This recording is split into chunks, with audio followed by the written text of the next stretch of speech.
Uh, but I know that like Cameroon is in a stage where a lot of things are being born. Like if you look closely, either like the artists have come and done their own thing, and people law of diminishing returns is almost kicking in there. But the I just other think that we're just areas, faced with the problem of we have to fit shoes that are bigger than us because there's no bigger person. yeah, You know what I mean? Like yeah, you just find yourself that hey, somebody has to do this thing now, and exactly, I'm looking exactly, here. There's nobody else coming. yeah, I know I'm not ready, but there's nobody else. yeah. Like yeah, I might as well jump in because there are many things I've been sitting here waiting for some grand friend to come and do, and I'm like, yo, no grand friend is coming. Of diminishing it's still the government, right? Yeah. I'm like, you're the grand friend. Become the grand friend. No grand friend is coming.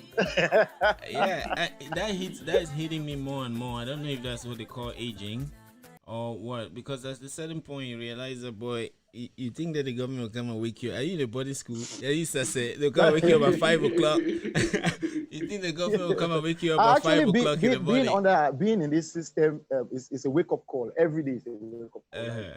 things just happen, and you realize you cannot be passive. Yeah. You Yeah. know. Yeah, that proactivity, man. Because as kids, and we're spoken about this somewhere.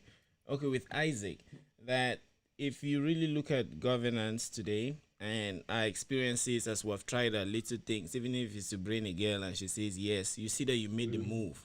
You see what I mean? So now if you look at the most successful organizations around us, is the churches. Cadet of Mary, Mass Boy, you put all your energy there, and the churches are continuing. When it comes to our countries, we're sitting and saying, "Oh, this man has done that." It's like just sitting, let the pastor do everything. You see what I Yeah. mean? Yeah, So you understand? Yeah. But in the church, different groups are doing their own different things to keep the whole thing together. exactly, Mhm. that proactivity is really paramount. It's really paramount, and if philosophically, if we look at like the Catholic Church, they use the format that Socrates specified. The philosopher king. Most priests, Catholic priests, have a degree in philosophy. All of them Yeah. Of actually. course, yeah, They all, degree in all. philosophy and theology, right? So then they are the Yeah. ones leading. Remember, if you in the Republic, Socrates said they don't get married. Even if they get married, they should share their children. So either he was trying to make it difficult. Why should I get married? I will share kids and things like that. So, but if you look at it, and the church has survived for like 2,000 years. You see, so by Uh-huh. using that model, so we can learn a lot from them, even if without copying that prayer thing. Just see how you put energy there and put it in the country, and that will work. Mm-hmm. Mhm. Anyway, let's talk about our role. What we as Mashallah. the newly found grandparents. Well, we didn't even introduce. We just Realize that jumped they are into old. business. There was no intro. We just jumped into business, man.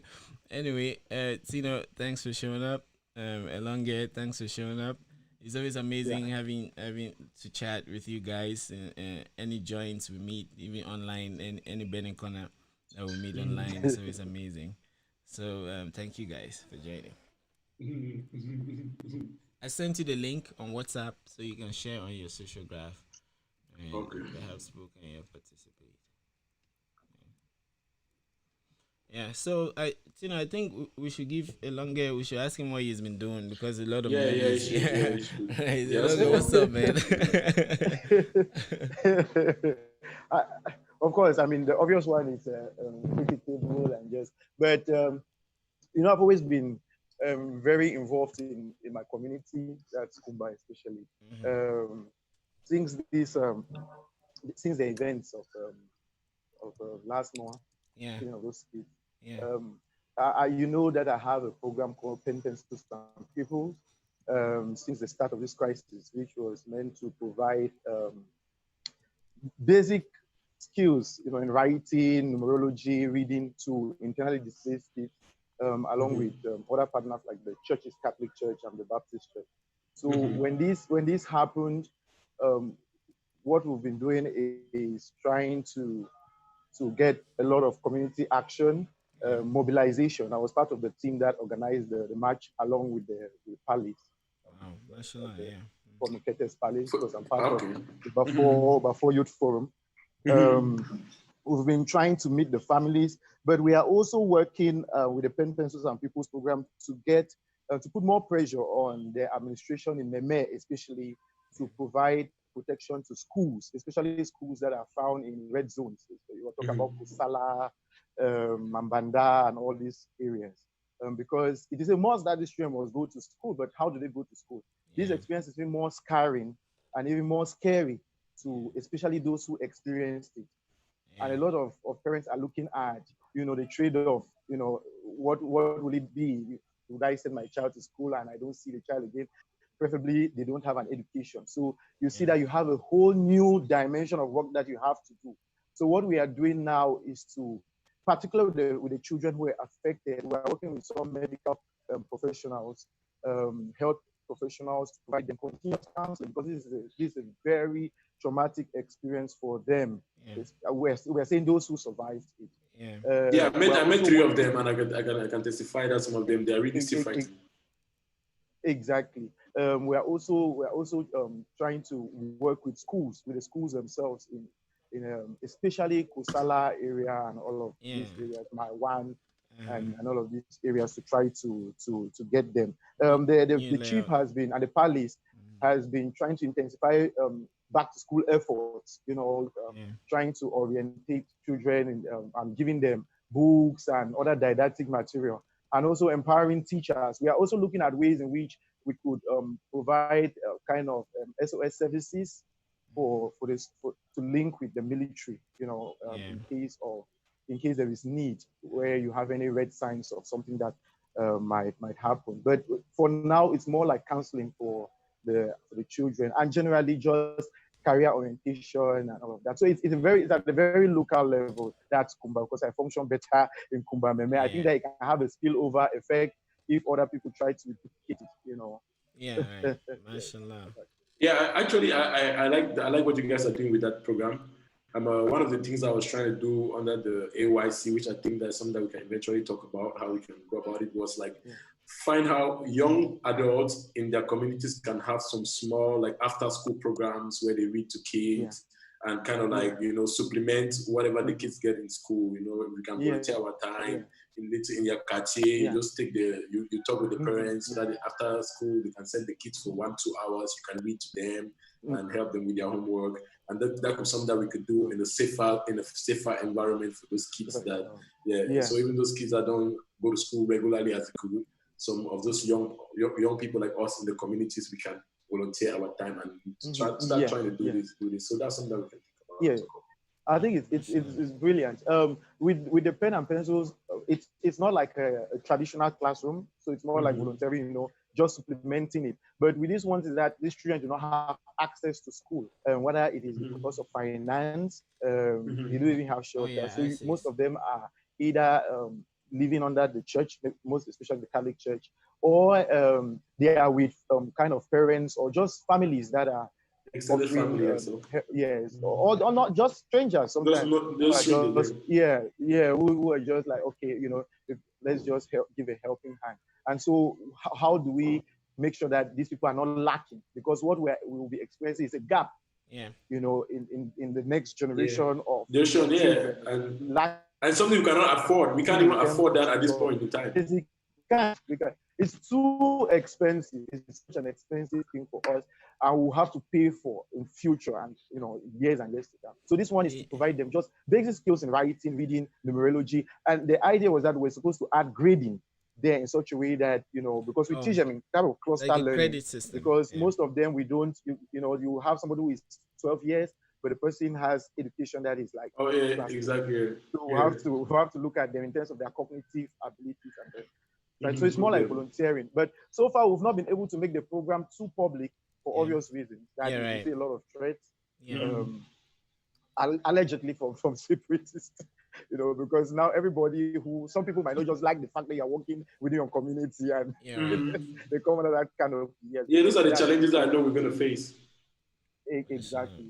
It's been this is 3 years and it's really been good. Now with this, it's an added layer because now we have seen the importance of counseling and guidance for the children. Excellent, man. You know, when you mentioned the trauma and Tina was confirming that he has seen the kids, what came to Yeah. mind is imagine a very big dog trying to bite you when you're a kid, like with all the ferocity that it can use to attack you, that animality. You know, if you see any animal do, I've never seen like a squirrel or anything that is joking. They're always very serious. When they're jumping from one branch, they jump. When they attack, they attack. So imagine a kid or you as a kid experiencing that. It's a very violent process for a dog. Yeah. Then imagine how you see with your friend. You see your friend made into nothing.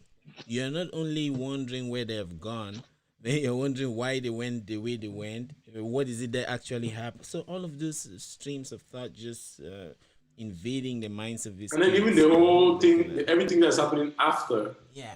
they still can't comprehend it at Yeah. the level that you and Yeah. I will comprehend it, right? Yeah. Right. Yeah. So they're like, what is going Yeah. on? Like, yeah, no matter how you explain it to them, yeah, they will say, yeah, but in their minds, it's still a complex situation to piece together and be like, how does this end up in the minister coming here? Yeah, And right, my friends are being laid in caskets with flags. Yeah. Like, okay, like, what does this mean? You know?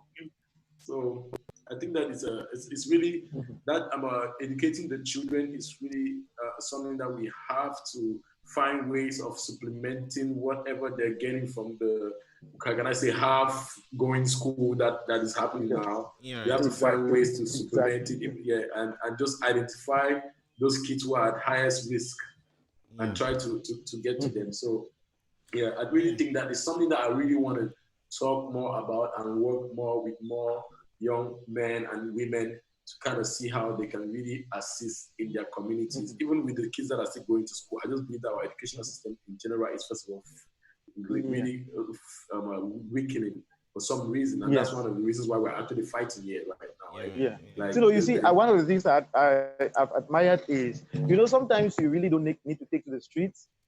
You just need to do something. So take for example, by just creating AYC.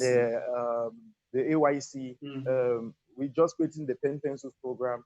It's a way of protest in itself, because you own the narrative. You decide what you want to set as the agenda.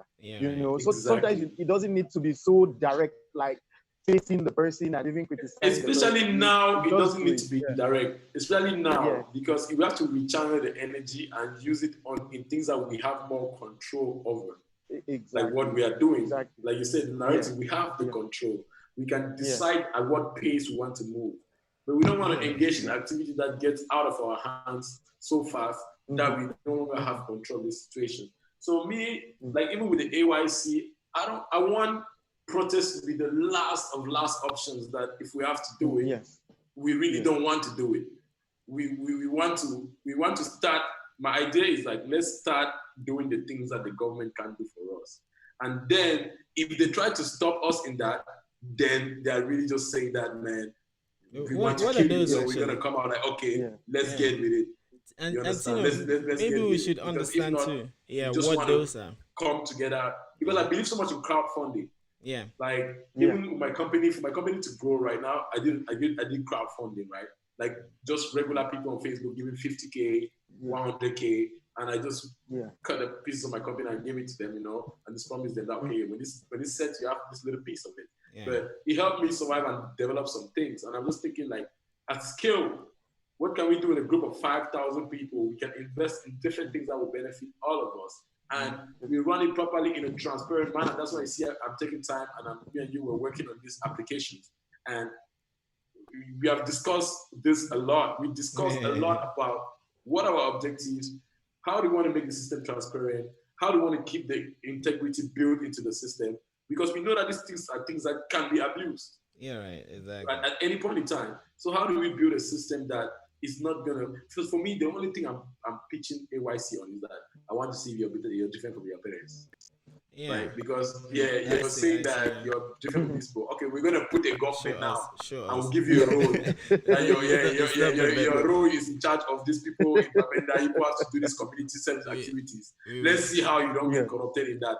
Then now you can now have that confidence to go and start and tell that part that you should leave it, let me do it. Yeah. Because you have proven yourself that you're different. Because let's stop running. They don't want to give us the position. Let's create the position and train ourselves. Yeah. I have a then So question, prove Tino. that I we have a can do question, this. Tino. Yeah. Sorry, I have a question. When you were mentioning that it's not like we will not just sit and say like or interact with what the government is not giving us, something like that. I was wondering like, what is it that the government is not giving us actually? Like what are those things? Because when we They're not like giving us. They're yeah, not giving us opportunity. okay, One, they're not creating opportunity. Neither are they giving us, first of all, an environment for us to create our own opportunity. Those are the list of the things that we need from the government. The government is there to provide that security and but that how exactly? environment How for exactly, us to you know? operate. Because, for example, I've had this conversation with, a lot of people accuse like francophones that are very dormant and the rest. But I've chatted with francophone people, and some of them say that they ask the questions I'm asking you now. That what is the government not giving? Look at medical schools, for example. Someone will go to queues, the government will subsidize all of that training, and then the person cannot persevere like how the priest will persevere and work in Yandong without light. That person will go to a village and then just leave. The salary he receives for a few months, he travels abroad.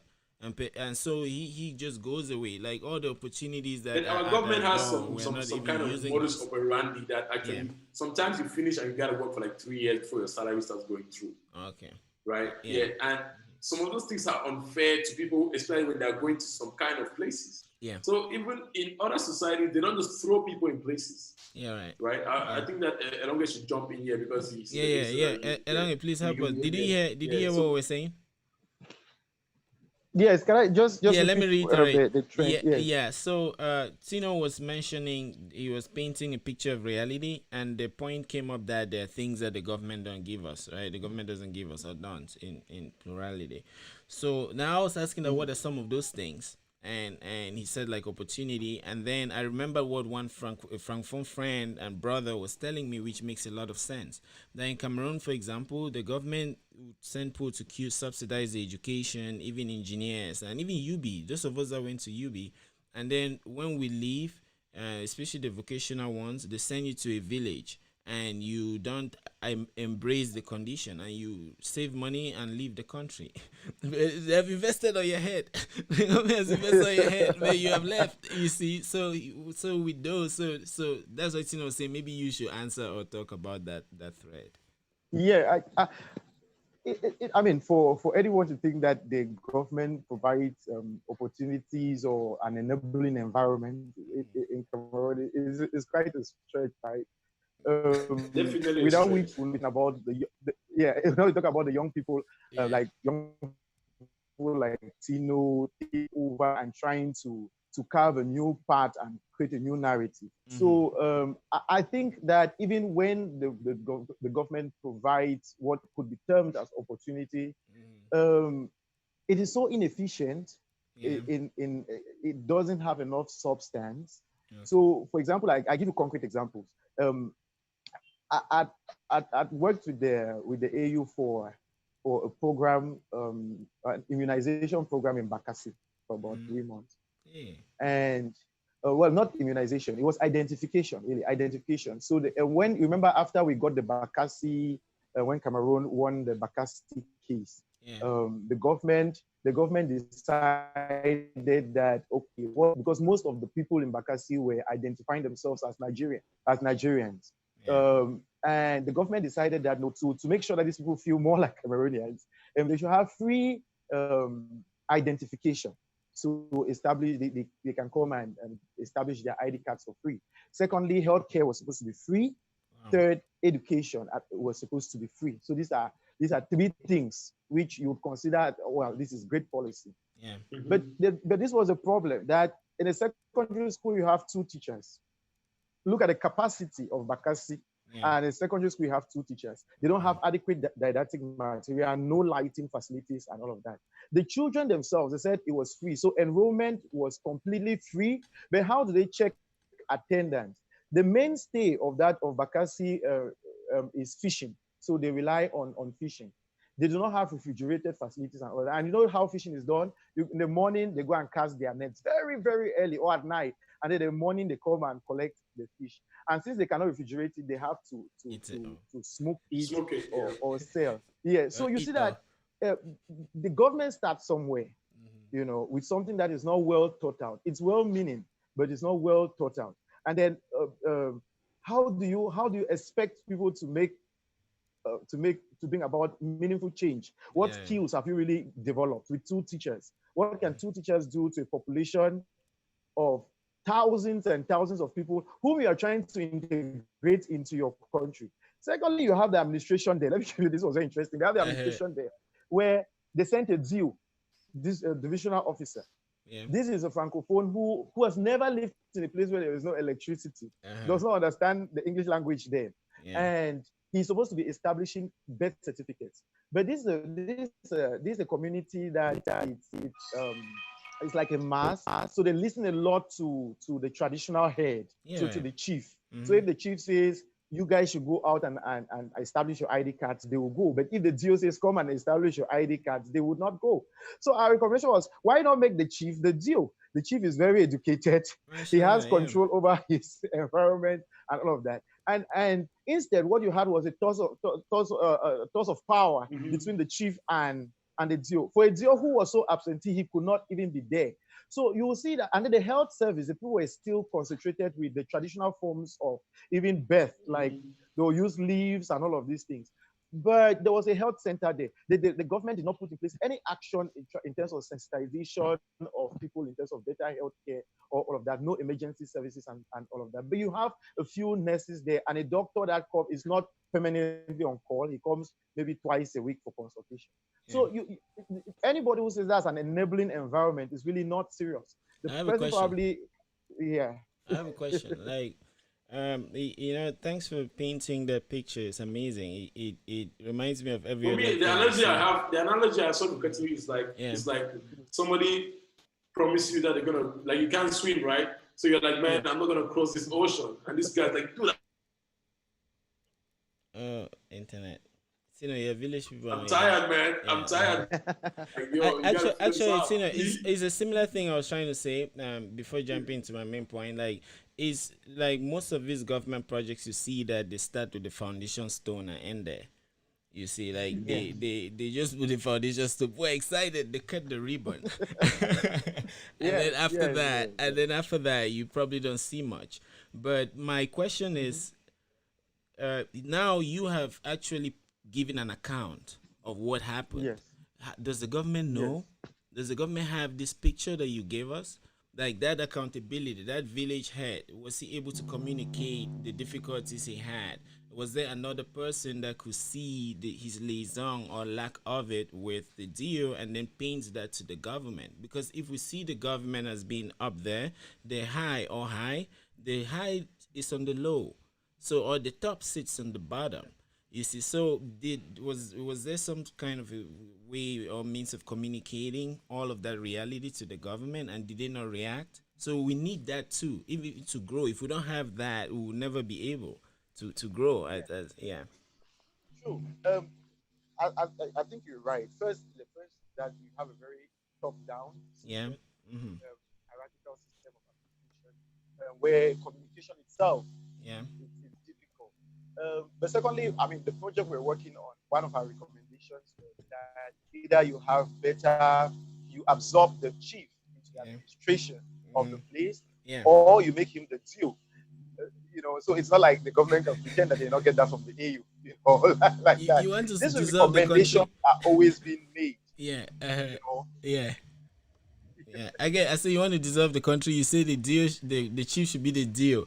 Then people will be thinking of Enam. That all this Enam that I went to. When did that chief go? But the goal is for proper management of No, population. I get it. I'm just painting like another Yeah, reality. yeah. Yeah, So yeah, if a DO has no control over a community and the chief has that type of control, it eases the government's own administration to use. I mean, to me, it goes Okay. without saying. But this is the fundamental reason why people are fighting for things like federation, because these are the premises of federation. Because it's like that's what has been my problem. Like, okay, even if you want to keep the ENAM, can you just send English-speaking deals Yes. and governors? Like, is that too much to ask? How many of them are You there? understand? And it looks like they're making a point of not doing that. Yeah, I yeah. see. Yes. I think the government have some wild idea about national integration, where they feel like, okay, we have French presence here, then the country is more Mm-hmm. But there's also something, right? In one thing that I hear when I put my ear on the ground is about when some people talk about solutions in Cameroon and in particular, perhaps Africa, they talk about meritocracy. It's easy to sing those songs, but then I think Cameroon really has meritocracy, and that is what is causing confusion too, in the sense that Cameroon has very smart people. Let me take like Bamileke people or people from this by Kumbo. This very very intelligent people that you gonna write the concours, the first 100, the first 100 will be those people. The first, how now do you start implementing regional balance? How would that Anglophone that went to Are you secondary sure school that Cameroon has meritocracy?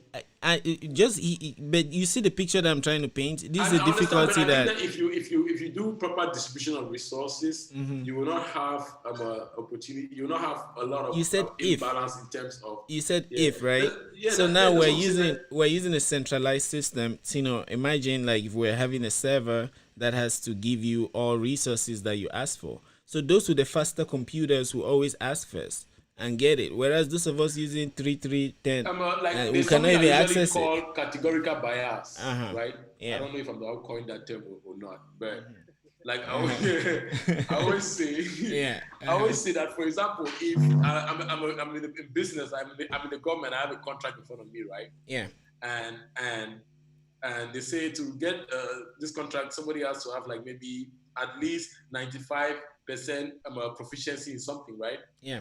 And I have two contracts, and one contract is from Elonge, who I don't like and I don't know. Yeah. And Elonge has 97. And I have another contract from UI, you probably know and I like. And you have, let's say, 95, right? I might give you the contract. Yes. Because you understand, you meet the minimum requirements. But let's say you had 94. Yeah. Then now I feel like if I give you that contract, that's where I really, because we are human beings, we always have those relationships and personal stuff. Now I'm doing stuff, there are many people who are helping me get through this hard stage of my life. Yeah. I'm sure that if tomorrow I'm in a position and there's a contract, I will look at them, I'll be like, okay, but just make sure you can actually do it. The only difference is that with us, but that's just to go say that I think that a country that understands these things studies. And that's why things like, first of all, like subsidies exist in some fields, for example. Yeah, right. Because we know that these people cannot adequately compete in this field with these people here. So we'll do this. So the government that is masters is terrain will be able to know how to create some form of balance. You understand? Exactly. They might even distribute some things that, So they'll create some form of balance such a way that in the end. Yeah, and I get your point very well. Exactly. I get your point. I get your point very well. I'm saying that, yes, since we have a centralized system, those terms like meritocracy are working because, like, you're talking about distributing things, right? One way of distributing. That's what I'm trying to. That's what I'm trying to paint to you. So, if you're talking about distributing. Distribution, right? So the federalism or what you just painted earlier will be one way to do that. But if you have a centralized system, right, now you would have people that went to American schools, people that maybe have traveled, who are from the some regions that they can afford that. They would have 100 of them will have 100. Then someone from Ikondo Titi who maybe has not been exposed to the wealth of knowledge that he'll be able to navigate and pass through that exams, will be stuck. You see, so that's what I'm saying, that the system that we have is centralized, and even if we apply all the perfect ideas of meritocracy, it will not take us anywhere, because it's like having a server that serves web pages. And then it's just one server, right? You don't go and put it in the local like places. Maybe why I don't want to those have with the best phones, best computer. Conference. You understand? Like like many people ask me, why don't you make Cameroon is all about? I'm like, I'm really an anti-separatist. Exactly. Yeah. I'm an anti-secessionist, but in the end, if I do a Cameroon youth conference, now I'm ignoring the particular problem of the Anglophone, in that when I lump up these two people together, the Francophones automatically, by sheer number, take over the power. And now you get my point. Start putting decisions their way. So I'm like, yo, guys, I love you, but for now, for me to actually solve these people's problems, you have to wait. Exactly. And I'm looking at how I can push the francophones to do theirs. You understand? Yeah. And then from there we kind of see how we can merge somewhere at the national level by trying to get what I've been trying to say to many people. Like we have to get like almost like a ministry of youth that young people run, and there's a maximum age limit to work there. Like, and they have a budget like any other ministry, they're audited like any other ministry, and all they have to do is make their plans. And because we have to get into those positions and start doing things and practicing. Because the fact of the matter is, I always tell people that when I look at the discourse that we have on social media, on Twitter, I'm assuming that us that have at least access to the internet, we are like the top of the food chain in Cameroon, right? Yeah, right. When I look at the way people communicate, I doubt that these people can run the country. Yeah. Like, I doubt that if they give them this country that they are complaining about, like, I can't run a country. Yeah, 20 of you come here. Yeah. We are no, you are the minister now. I will not be able. They will mess up. You understand? So yeah. I feel like we need to. What I'm trying to do with this AYC is basically just create those grounds for us to start understanding first of all. That's why I have to move the conversation from Facebook to the platform, because if you keep insulting people, we can ban you. You understand? Yeah, but I don't have control over Facebook, right? Yeah. If you come to the platform and people flag you that this man is disrespectful, he insults people instead of having a conversation, they can flag you. I was going to tell you about that feature. Yeah, okay. We can put that. Is there already? Where you can the flag somebody, from the user. Okay, yes, all right. Yeah. So just the comments. You can flag somebody's comment. That somebody gets a couple number of flags, it gives us a signal, and then we're like, yo, we talk to you like, yo, we watch the conversation, we're like, yo, you gotta converse. Yeah, not insult. And the person doesn't want to go, we ban them. They can have access to other stuff, but they can't comment. Yeah. So we can do those kind of things to kind of get people on the mindset of understanding how to be professional, because that's one of our main problems here in Cameroon, being professional, even at the level at which I operate which I think that if I work on a movie like Saving Bango, which is one of the biggest movies in Cameroon, I think that we're at the top of Cameroon. We are like really working at the top of what's going on in a certain level, right? So, but the professionalism there is lacking. That's a lot, yeah. It's lacking very deeply in just the way people don't even want to write you an email to tell you what they want from you, and they don't even want you guys to have a little paper agreement and be like, or just specify expectations. They're like, man, we don't know about anything. But those are the little things that differentiate between a Cartier business and a business. Yeah. Yeah. Can I say something? Brian, Elonge, sorry, continue. Brian, yes, I just wanted to unpack something about what you explained in terms of meritocracy. Yeah. The system. Yeah. Yeah, and to say that, you know, when you look at meritocracy in terms of governance, it's not just about the best holding the best positions or being in leadership. Yeah. But also look at it, horizontally in terms of, is it horizontal? Yeah. Yes. Well, it depends on how you're. It depends on how you're standing. It depends on your axis. Not to say, it depends on your main axis. If this is your main axis, then this is horizontal. Yeah, if this is your main axis, then this is horizontal. So looking at it horizontally, governments have to constantly negotiate.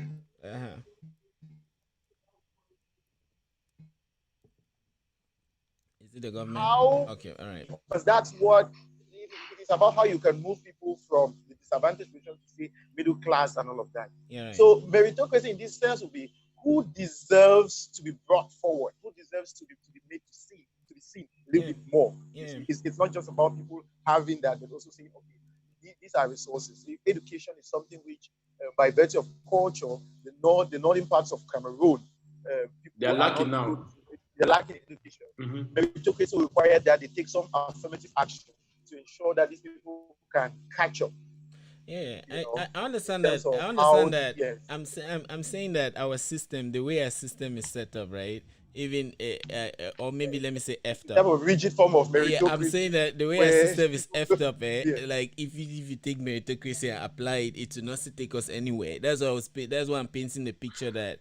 Because if I don't believe there's meritocracy in Cameroon anyway, because I've applied to Guinness, I've applied to MTN, Orange, and I don't believe that all the people that will be are smarter than me. I absolutely don't believe that. I see. And on the note about, I think that there might be a there might be a action there Okay. in a few They're looking at say this man fair go school for America, so he must get money. What one key job again? I think somebody should adjust the mic. I'm not sure it's me, but there's some interference that I'm getting. Okay. It might be me. Now it's Has it clear. stopped? Yeah, it stopped. Okay, yeah, Huh? yeah. Now it stopped. Yeah. That was me then. That's it. So I think it's good. Well, so yeah, Elonge, I get it, and thanks for pointing that out. Right, I actually the information I got is when I was chatting with the government official that was telling me results.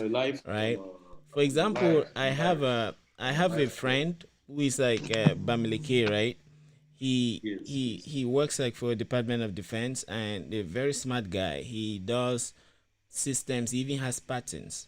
So when we're chatting about like concours in Cameroon, there are some tribes that they are very smart because and smartness you are not born with it. It's just the culture. They have a culture that exposes them to these ways of thinking that maybe are tested in those concours.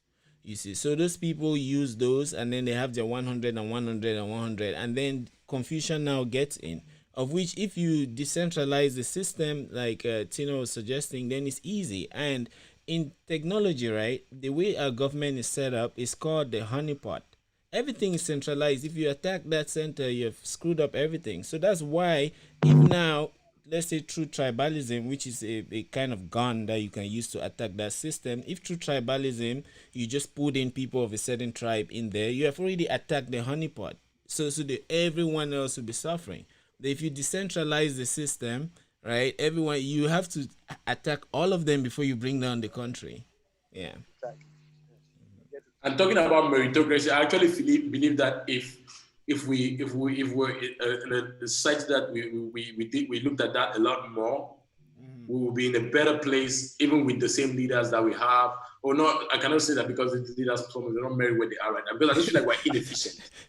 We are inefficient in because I always say, like, for example, I say sometimes I go to some offices and I see people that they're looking for W on their keyboard and they have to type this document. Right? Oh, you are lucky. You are lucky. You met the keyboard. People that can even type. And I'm like, when I look at the work that these people produce in 1 week, if you had some younger minds here, they will clock it out in 3 hours. Yeah, right. In 3 hours, they'll be done with all these things you guys are trying to do, and they'll be looking for the next thing to do. And we're saving time, and you know that time is like one of the most valuable, if not the most valuable resource. Yeah, right. You understand? So I just think that we have a long way to go on that. It's gonna, like I said, I also believe in categorical bias. I don't believe that a society is ever going to be 100% based on merit, right? Yeah, because true. other factors, other human factors, they come to place. But I believe that in certain fields, we should try to, like people like in the US, this is corrupt. Like the politics is crazy, but the science, they don't go messing with it. Like they give the science people the money. You want to see corruption come here? You want to see corruption come here in America? You see all this war drug that they're going to the ghetto. The highest drugs are in the fraternities. The highest the fraternities go attack them. But now, Biden or the politician is not trying to get his son the scholarship that was supposed to meant for medical doctors when his son is not really into that shit, just because that's the only opportunity that's there. You know, he's not blocking doors to put his son there. He's actually there in America. They don't mess around with the geniuses, man. They protect the geniuses and give them even some extra slack. There are things that some geniuses get away in America because the government knows that, man, this nigga, what he's working on is gonna. So we don't have a government that invests in that, because it's about even programs. Because I usually used to have programs like this that people. Were you the one that was telling me that somebody went to Morocco? I don't think it was you, but based on your performance, different scholarship levels were available. Some people even just passed and they got the scholarship maybe to go to Morocco. Yeah, even some now. People that did very well, they went to bigger schools. You understand? Even now, you know, my programming teacher, the first person that taught me programming, he came from Russia. The government sent him to Russia. Mm-hmm. So now there are those programs that still exist till today, and they're still in the books, but we don't no longer hear about them.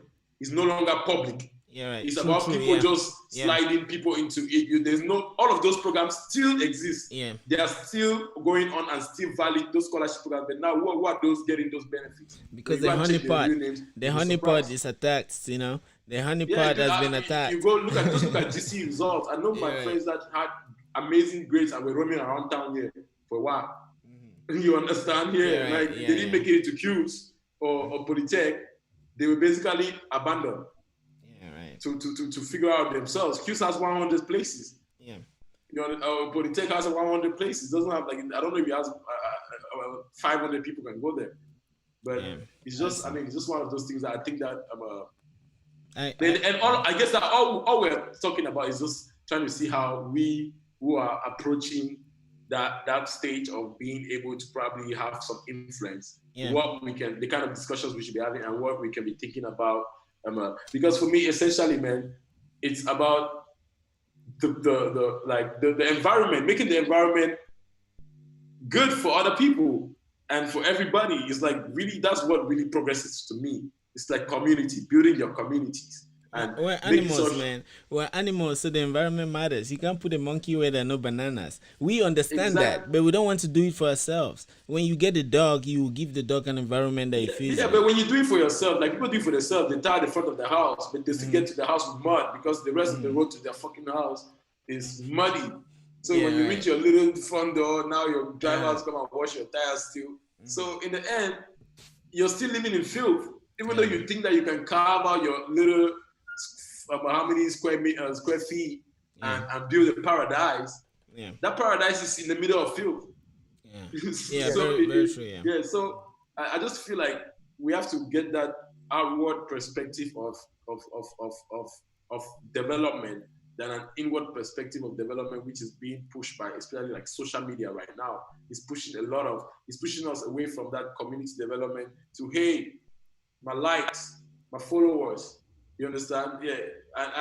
And that's why social movements now are harder to work, because that individualistic stuff, when you look at the social media movements in the past, they were more successful and they had more amazing stories and they lasted longer because it was a community life at that time. Right? Now we're moving more towards like social media, COVID, social distancing, moving away from people, and it's harder to build those movements. That's good. Elonge, I have a point for you, but I would just like to chime into what Tino said. Actually, individuality is good if we have consensus, right? But like we earlier saw, like especially when Tino was saying we cannot even lead. For example, you put me the president, you make me the president now, I will sink the country very fast, and I'll tell you the reason why. I don't know maybe sometimes now, whenever I've been passionate about some task, if you're in UB and you have to do a project, how many students have you seen that take their projects as if it's a life death situation? Most of them just copy, right? So do you think with that attitude you'll be able to lead the country in any direction? Like when you start looking at those small things, I don't think we even have leaders. Like maybe it's just me. There are people that probably did better, but the bulk of us we follow that trend. So how can we even lead? You see, so when I look at the whole situation too like that, we are not even leaders yet. But from an individualistic perspective, if everyone is set and then we meet, all will be set. And that's how the human being is put together. Every cell has its own nucleus, its own mitochondria, all of those. Then they interact, and then you have us organisms. You see, so I just want to throw those things, they interact according to a law that has been defined. Yes, because they are perfect in themselves. And right now, we don't have that law of interaction, interaction between each other. Because I feel like even when you look at countries like Japan, even the television programming is well planned with the future goals of the country. You understand? Yeah. They sit down and they say, okay, where do we want to see our country in 10 years? All right, technological advancement. So what kind of programs do we put on our TV stations that make sure that we can get to those places? And we prioritize those programs. People producing those programs, we subsidize them and we push them. So for me, it's like we have lost. There was a time when I believe Cameroon used to do that. Yeah. But somewhere along the line, we just lost, because I grew up in Cameroon. I felt that was happening sometimes. I could see some things being emphasized on and stuff. Like even every school had a choir. Every school, like even the sporting right now, I don't really see it being hyped up like the way we used to have it. Like events between schools and stuff like that. Yeah. Those things are there. I'm seeing people building schools now without playgrounds. That should be illegal. That should be against the law. You know the when Aijo was creating radio, when he brought radio into Cameroon, the goal was Tino, that your mic. it Yeah. was supposed to serve. Are you getting me? Yeah, yeah. Yes. Well, we had a glitch Oh, there. okay. Yeah, go on. Sorry. Okay. The media, they sold because they had just government-owned media, state-owned media, and the media's role was to showcase government was supposed to be used for developmental purposes. So if the government is doing something that they think that they want to rally people around, whether it is infrastructural development and all of that, that is what the media was supposed to highlight. Unfortunately, it also meant that there was no way. What the example Tino was giving of Japan, that's the model, But the problem, however, was that they did not allow for any form of dissent. So Yeah. anything the project is being mismanaged, people do not have the independence of thought to say, no, this is where it's going wrong, because they said, oh, the state is so nascent and fragile Yeah, to right. undergo any type of public scrutiny and all of that. And Yeah. that's the problem. That So people accountability. start saying, okay, Yeah. yes, if I cannot question, if you don't think you're accountable to me, then why do I need to even rally myself behind this type of Yeah, right. project or Yeah. thing? Because I don't think that is going to serve. It's not going to serve the larger purpose, which is the community. So, Yeah, I see. And so along back to education, and since yeah, you started with your strides, with the strides that you're taking in the spheres of education, I was thinking, there's this frightful thought. I don't know if it will frighten you or if it will be frightful to anyone, but it frightens me to see that uh, if you look at our country is sinking, right? And how will I know that it's sinking? Now these kids are not going to school, right? And when Tina and I were talking about this the other day, he told me that it's not even about going to school. Like even the setup, the teachers and the rest, the education they get is almost synonymous to not going to school. You see what I mean? So now, so now if you look at that, scale that for 20 years, it means that in 20 years, those kids or those youths will be very illiterate. So then we can bring boats from America and other countries and come and carry them and go and make them do hard labor. Now, for example, they're people going to Kuwait, they're people going to all these other countries and they're doing jobs that are very demeaning to them, but they are trying to get a living. Those same people would have gone with top skills. If you go to India, they have set up a plan like what Tino mentioned about Japan. They have set up a plan where they started teaching like computers or the rudiments of it, even in primary schools. So now you have organizations like here in the States that are just packed with like many Indians, very smart, and they work hard and push things because of that structure. So the same will happen with us, but the opposite, because you come and carry a bulk of these people, and but they are not educated, so they would be forced to work in the plantations. So I think that's how slavery can be reinstituted if we're not careful. You see, so if we're not careful, that I think there's a path, that's the direction that we're taking. And we also have, I you're believe, very right. You're very right. I think that we have to completely reimagine our education. It's not focused on skills. Yeah. It's focused a lot on big education of material, very academic material. It's not market ready. There are no skills. It doesn't follow the demands of the global economy. It doesn't even look at what the economy, even projections as to where the economy and the world is driving towards. Yeah, right. So you still see people studying educational psychology in terms of just studying educational psychology. You don't see what will be the effect of it in terms of, just in terms of improvement of the human person in the next decade to come. What right. impact would it have? But you're very right in that. I think that the modern form of slavery is really the economic form of slavery. In that, even if it's not about taking labor from here, cheap labor, that they would actually just they will actually just come here and use us for cheap labor in the same. Oh, it even worse, because they don't even need to take you. The worst is if they take your land and then they mix you in your own land. And that's what they're going to do. That's what they're going to do, because they're going to send people to come and do jobs here, basic jobs here for us. Yeah. Yeah. And I remember having an issue with fighting with Heracles Farms. Yeah. This was around 2013. because Tino, your mic, I think. yeah, they were taking My mic pride in is places like Russia. Yeah, there's some Places like interference again. It's Kiwinti, oh Kiwinti and other places. yeah, And the community, they were using them just as laborers. you're right. There was no person there that they could use as general manager, as operations manager, as a technical advisor, or tech operations.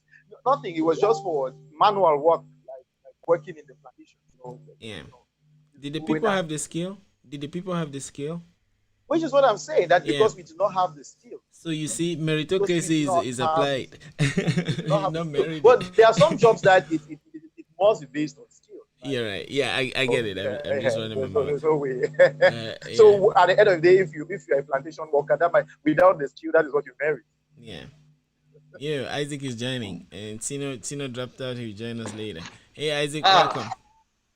Wait here, happen. Tino don't go. Yeah, Tino, he'll join back. Jesus Christ. He'll be back. I think it's the internet. Welcome, Isaac. I'm sure have you met Elonge? This Kwoh Elonge. We were chatting. I don't know. If I don't know if you had followed. Thanks for joining. Kwoh Elonge. I'm not sure I've met him, but he's a good-looking Cameroonian. The finest I've seen. Most Cameroonians are good looking. All Cameroonians are good looking, actually. All of them. If my memory does not fail me. Pardon?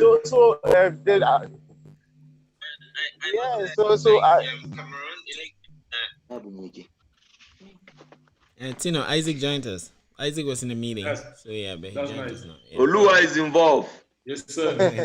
That's a lot. How far? Yeah. I did fine. How you doing now? So it needs to be reworked completely. Yes, right. They have to focus on skills more. Yeah. So you have people leaving the university. I mean, I used to take courses there. You see a student, you give those basic assignments that require critical thinking. Immediately you give an assignment that is out of a textbook where they can go and just plagiarize or can go to the internet and find ready-made answers where they have to come up with solutions to the problem. Yeah. Then you start getting the catch about how bad our system is and how whack our education is. So we have to start reimagining it and go beyond just big words like professionalization and all of that and actually do what is professionalization. Yeah. Computer sciences without ever owning a computer. You did your head. Your head is the original computer. it's right. I see. Fascinating to watch. There are students who in the university take their projects to documentation services for it to be typed because they do not at the university they still don't have the skills for Microsoft Word, Excel, and all of that. I mean, where do you want to work without even understanding PowerPoint? And like these are basics. At this time, that's something which is so basic. If you don't even master that, you cannot. It's like the thing is, we are in an era of that self-employment is becoming the thing, right? And many people are calling themselves entrepreneurs, but you see that it's difficult for them to actually succeed because they don't actually understand how to run a business. Yeah, right. You understand? Yeah. They don't understand that there are very many things that you have to actually think of. I'm not meaning that you necessarily need to go to school. Some people might have it naturally, but there's just some things that you have to know and to have a lot of general education as an entrepreneur in this day and age to succeed. Because by the way, starting like me, one of the reasons why I'm able to even grow in all the pressure is that, first of all, I can do a lot of things. I'm multi-skilled, right? So I don't need to pay a graphic designer all the time. There are times I use graphic designers for major work, right? But basic stuff, I can do it myself. Like even like the fact that I produce music, I've worked on projects for like Canada and I've sold them my song because I had to put music in it. And I'm like, yo, I can't just put somebody's music, right? Yeah. And this song that I did a long time ago and was sitting there and my music career failed, I just told him that, I'm going to license some music for you. And I slid in one of my songs into the thing and it went. You understand? But so even those skills, like even me, the skills that I survive right now, I'm not going to lie to you, I developed after graduating, after graduating and really going to the wall, The and skills then which are not realizing, necessarily taught. yes, exactly. Taught Yeah. and you directly. might be taught it in school, but they will not make you know how important, like you really, like I did a graphic design. I did a graphic design course, like it was like an elective. For me, it was like something that I'm doing like to pass time, right? It's like an elective course. But graphic design is the core of what I'm doing right now. But back then I was like, man, elective course. After that, I forgot the Photoshop. I never ever opened the Photoshop again. It was just there. It's like recently, like 2 years ago, that I actually started like using Photoshop again and realizing, dude, this was sitting in front of me the whole damn time from secondary school, from high school, Yeah. and it's only now that I'm You don't imagine when I studied journalism and mass communication. So when there was a time I went for a job and they said, oh, they needed somebody who was trained in journalism and mass communication, and I applied for it, and I went in and they said, oh, we want you to be a designer, desktop design, and all of that. And you do a layout artist. Yeah. Like, these were things which were being taught in the university, but were taught really like electives. Yeah. We're supposed to be journalists. We're just supposed to know how to write well, read well, Yeah, right. well. But this type of skills, like how to edit a video, how to video editing and sound editing and layout design and all of these things, were not things which were taken as primary things, and we did not feel like we needed to learn all of these things, absorb all of these things, to be able to be, to fit properly. Even and so when I started, I had to learn these things outside, learn how to do layout and all of that, and realize that, well, if you teach these things, if you're going to work with the foreign media, for example, you should be able to edit your own report. Yeah. Right now. Yeah. You need but to. These are skills which I really like. You need to, because and it depends on, and like we all are saying, that's the relationship we're lacking. That's the relationship we're lacking with the tools that we have. First, we forget that they're tools. And to share a similar story, like you guys, when I was in high school, I was studying further mathematics, and we're doing matrices. I remember, I think I told you the story. We're doing matrices. There's an operation of matrices that the rows become the columns. They call that transpose. Then when they were teaching me those things, I was like, what? How is this thing even help me?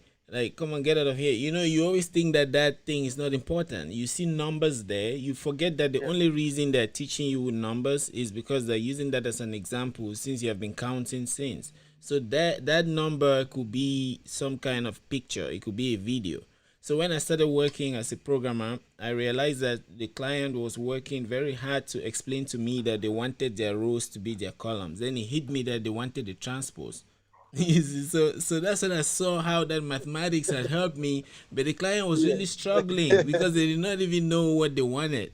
You see, so sometimes those skills really help us, and that's why we get to more practical education that kind of like gives those direct links. Because I feel like if you had one teacher link that thing to programming at that early age, it would excite you more. It will make you like, dude, I went to school, right? I studied IT, and I started as a computer science major. In fact, I switched to information technology management, right? And when I would do like C++, Java programming, I'll always be like top of my class, right, in the test. But I knew that I'm not the best programmer because my guys, George, back home, back at the dorm, the guy has like 4 screens, man, and he's like working on his personal stuff, checking out stuff. Yeah, I just know how to take the damn test. Yeah, that's how you know that they're ninjas. You're very great. I was like, nah, man, that's the guy. That's the guy that's really good at this, because he's actually understanding application of this thing. Me, my application is to get yes. That's my application of all that thing that you're teaching me, that is to get A, because I know that that's what they validate where I'm from. That's the only way my dad can know I'm in school. I could write the source code for Google and get a C, and my dad will go crazy. Yeah, right. He'll be like, this is madness. You're wasting my time in school. You're wasting money. But you realize that I went to school. I'm someone that used to be like, that's why I'm in Cameroon. I'm someone that used to be like the out person, like creating shit. What people are doing design. I started designing clothes when I was 15. Like really, people paying me money to design them suits. I was doing all of these things. But when I went to the US, just the amount of school fees, first of all, just frightened me. You understand? Right. I wasn't even doing none of those things that are naturally me. I was the guy that organized parties. I was the guy that was like the social guy. But when I went there, it switched up, and I was just all, I don't know, somebody told me this thing that if you just do well in school in America, you get scholarships and you'll be fine. And after that, as soon as you graduate, they'll go waiting for you to give you jobs. That's the picture I had in my mind. But that thing was such a lie. When I graduated, people I used to do their homework got jobs before me. I'm like, dude, I did all that guy's homework. Like, even they showed his projects and then they employed How it. does he have a job? Yeah. Isaac, what do you think? Like the whole idea of like the kind of education we have and how it can be connected with self-actualization of the means for us to achieve our own perfection and eventually leadership. So who escaped? Someone disappeared. No, I'm here. Well, while I was listening to you guys, and especially when Tino was talking, I've heard somebody, is it you or Tino now, said that you have been taught some things in school and you didn't really know that they were so that important, until you started practicing, right? Yeah. So the first thing that came to my mind was that maybe sometimes it is the language which we are taught. Okay. Probably if we're taught in our tribal languages, we understand very well what we're being taught. Yeah, yeah, right. You get what I mean? I mean the Chinese, right? Yeah. Everything about their technology is in China, right? Yeah, right. Is in Chinese, right? Yeah, mostly. Yeah, I see. Yeah. So you see, you can't miss out anything. True. And don't forget, if the big stick is beside, the big stick is part of the language. The big stick that they will whip you. I said, don't forget that the stick is part of the language. The stick that they will whip you if you don't understand. So you'll be afraid. Yeah. Yeah. But in looking at this thing, I mean, we have to look at the language of communication. Yes. This English that we are speaking, no matter how you are taught in some things, you don't get to understand them so very much. But let's say you are taught in your tribal language now. Yeah. You understand the origin of the words. You understand the essence of everything that's been taught to you. So this was what I just wanted to say about that. Then, of course, hello? Yeah, I was going to just jump in. So you guys can get on. I think that I was thinking that the issue of language, like when you compare with a country like China, that's a country that has been very, very traditional and has stuck to its culture at the maximum for a very long time, right? So even those Chinese characters, even you who goes and learns Chinese, you will never understand it the way those people understand it, right?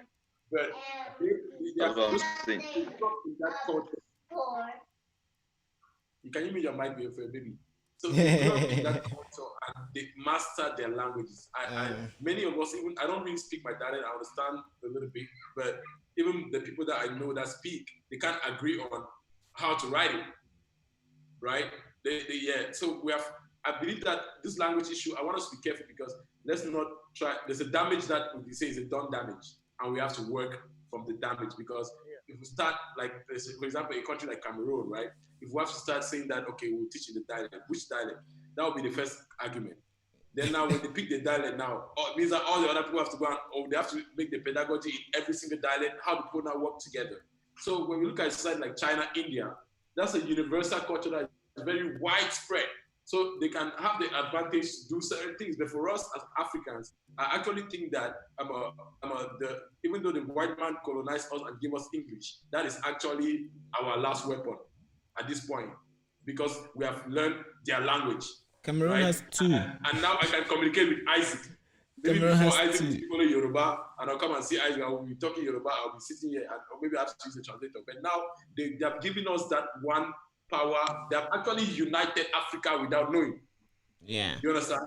This is when true African unity can actually happen because we can actually communicate between each other.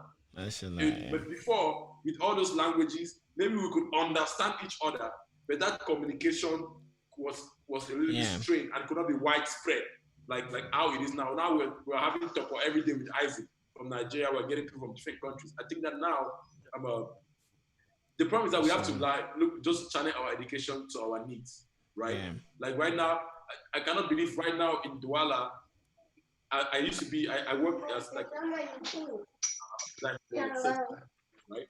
And even up to 2015, 16, when I was doing that, there were story buildings that were built here that water can't reach the third floor. Pressure. And this is a project that somebody has Low blood pressure. Sorry, low so water look at pressure. we are still at that level of those basic Yeah. mastery of those basic functional skills, Yeah. right? But now we are thrown into the world, into the global stage, as you can say. As I say, the world is flat now, and we have to compete with people who are at a different level of development. And we're feeling the pressure sometimes to do some things that they are doing, whereas we don't need those for our society right now. I believe like even the American culture was stricter in the past when they were still building their core fabric. Now that they have achieved that core, they can liberalize, they can make some other things. They built it on slavery. Slavery cannot be freedom. It was built on restriction of some particular people. That's sad, but there was restrictions on certain things. They were focused on more certain things. They were pushing certain things. I don't think that the US invests in education now like they used to invest in the past. You understand? Now they're probably investing more in different things. But based on the level of the society at one particular point in time, they had to invest on certain particular things. And I think that basically instead of trying to roll back, we should see, okay, like now for Cameroon, for example, we're never gonna catch up in space travel, right? Yeah, like we will not catch up. Like let's be like a couple 100 years. So, but we can. Why should you say that? That we are never that Cameroon is never going to catch up in space travel? Because those people will be moving. I cannot be. I will not be. I will not be in a delusional to think that America is going to sit waiting for 100 years for Cameroon to catch up before they continue their developments, right? But I just feel like for us, we can do something. We have African medicine that has not been explored at all, right? That's a field that we can be like, okay. I like that field. I really. All right. So, I really want so to you do explore. agree. So you do agree that we still have some untapped potentials. Too much. That's what he's saying. We're looking Too much. places. We're looking in the wrong places for our potential. Yeah. Right. We're trying to compete. We can compete and match up in software technologies, right?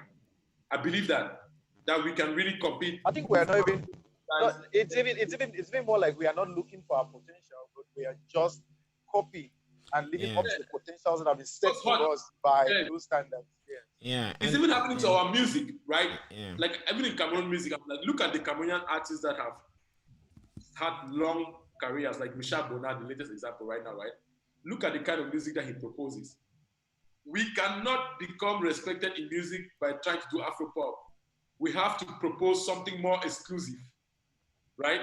I think the biggest of our artists will propose, like even if you look at someone like Kares Photo, she's touring and making a lot of money in those jazz and those things. But us, we are trying to subscribe to something that where we will not be able to compete. Whereas we can take our time and bring. Well, for me, Tino, I think that at the society gets whatever thing that it gets at the moment. I even here in Nigeria, I've had people criticize our musicians, saying that their music lack content, only beats, and all of that. But you see that these guys are making a lot of money. These guys they are making a lot of sales. So it might be that this is at this moment right now. This is the kind of music that Cameroon can make. No, and with time, as the conversation goes on, it's a conversation, right? Music is a conversation. You sing to the society responds to you. So I think that at the moment, what the stage that Cameroon is now, artistically, musically, you understand, it is only going to increase. I can just rap as an analogy. Like there are two types of rappers, right? There's the Kwoh, how they call those guys? How they call it that group? Migos, right? There's the Migos that do the fast school of rap, right? That's how they rap. and then you have Kendrick Lamar that waits 2 months to drop his album, right? Because he knows that if he has to come and compete on that stuff, you have to drop down his stuff, and he cannot differentiate himself. So I just believe that in us, that things that we can differentiate. I'm not saying that we cannot do what they are doing, but for us to differentiate ourselves and have a place, we have to do something. We have to offer. Like it's like maybe everybody has like they have some fancy technology and stuff in one place, and then you just come with your thing that's made out of wood. Yeah. You understand? People will spend a little bit more time trying to check out like, hey, I mean, your own might not be as advanced as that, but it is different. So Yeah, even the people that came to see those tech stuff, they'll be like, hey, all of them will still want to come there. They might go and look at their best marks like BMW, yeah, and Mercedes, and they'll ignore the rest. But they'll be like, hey, And this they'll one. see something new. yeah, and You're it would be talking about better something new, actually right? if we have to add book Yes, work. innovative. If you add book into it, that's what they call competitive advantage in economics. Like if I can make brown rice and there's somebody making gari and other thing, why do I need to try to make gari? Whereas I can just focus on my brown rice, and when he needs brown rice, I'll give him. When I need gari, I'll take from him, and that way, So that's that's the how only way trade. that Yes, in Nigerians can easily book Richard Bona because they don't have that offering. exactly. Than to book Mr. Leo because they can put 15 artists that do what Mr. Leo does or similar, right? That Yeah. and do it better. But if they want to look for a different type of music and they come, Like so Makossa, like Nigeria loves Makossa, right? Isaac, please tell us about that. Yeah. Isaac, please Yeah. tell us about Makossa nights so that we should understand Yeah, what. the Makossa nights are lovely nights. Makossa nights are nights. Makossa, I mean, it connects. It connects. If you go to a Makossa night, you would see everybody, every class of the society, from the oldest papa to the youngest, and all of that. Mashallah. Right? So it's like, yes, I agree. The originality, the Africanness in it, and that the fact that it is different, right? But what I'm just trying to, what I really want to point to here, and this is what I have eventually had in Nigeria. Sometimes I ask, is the audience, are they complaining? Or why do we want that these guys should quickly change what they are doing? Who determines how those guys change, how they evolve? So I think that, again, music is a conversation, you understand, that the society is having with itself, and that conversation is going to take us to the next level. So those guys that they are singing what they are singing in Cameroon, me, I am with them. You understand? I just believe that as they continue to sing, as they continue to evolve, they will grow naturally on their own. Yeah. Okay. Yeah, but that's exactly why I'm saying this, because there's growth that will happen naturally, right? And there's growth that will happen concerted effort, right? Yeah. So that's why working hard and working smart comes to this, like, right? Okay, me, I can say the same thing, practicing the same HTML code from the beginning to end, and I become so good, but I don't move to the next step, right? Yeah. So if you have to make, like, I think we have to make it, like, now in Cameroon, It's a game, man. It's a game. You should make moves. We think that the music is now stuck at the level of the producers. There was a time when it was stuck at the level of artists. There was a time when it was stuck at the level of video directors. Now it's stuck at the level of producers. And I just think that it's because producers are not taking a step back to think like, all right, let's pause and see how we can develop a sound. Like, grow intentionally, not just grow and say, hey, I've reached here, but grow with the path that you have carved out. And that's the whole difference that I'm trying to say, is that we should try to carve out paths of growth and have a target. It could be restudying your traditional sound and going to unearth that Makossa and trying to infuse it and bring it back in another way. But you're doing an actual, like when Kanye West works, if you have heard him talk, he's not like a random stuff. He did a concerted effort of finding some particular sounds and said that, okay, I want to bring back the soul in music. So I will go and sample soul sounds and bring it with these drums and change the drums up and make this new music, right? So he actually had what he wanted to do. He didn't just go to the studio and was just picking random stuff and just doing and then fell on it. He's like, no. He sat down, okay, I want to make a new sound. What will it be? It will be.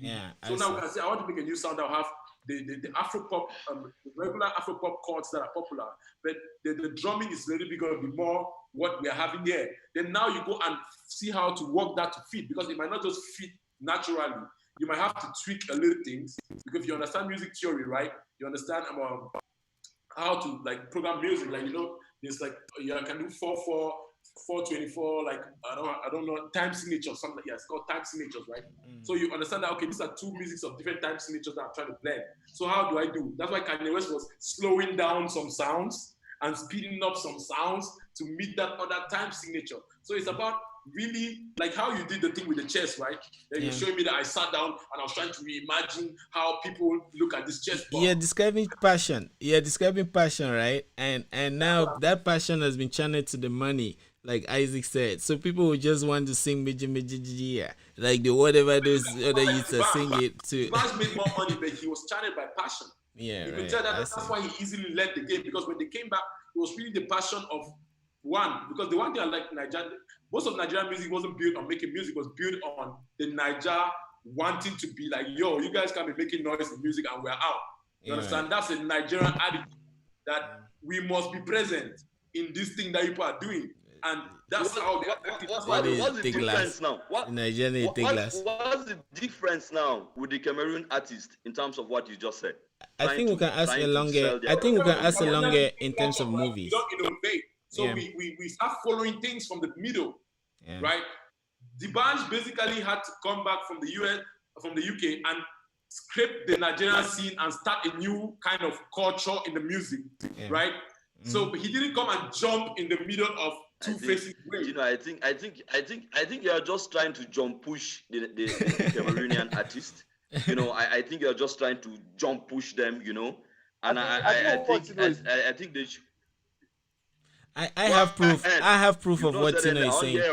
I have proof of what. Sorry, Elonge. I have proof of what Tino is saying. I did the calculation. I wanted it to be exact. I showed you last time, Isaac, and I did the calculation mathematically. If Cameroon should focus on the things they can do with their own kind of music, right? The rest of the world will not even be able to finish the money that will make out of it. I did the math. It's not like I thought. And then I did the mathematics myself, calculated it, and math is exact, so that I should be sure. So I understand what Tino is saying, and there's proof for that. So I can send you that paper, Isaac, so that you read it. No, I understand what you're saying. Look, I understand what you guys are saying. Yes. Right? Is it not the paper that you wrote with some mathematics, this thing that you sent to Tino for the first time? To confuse people, yes. I wanted to confuse people, yes. We've talked about it here now. Yes. I understand what you are saying, yes. Right?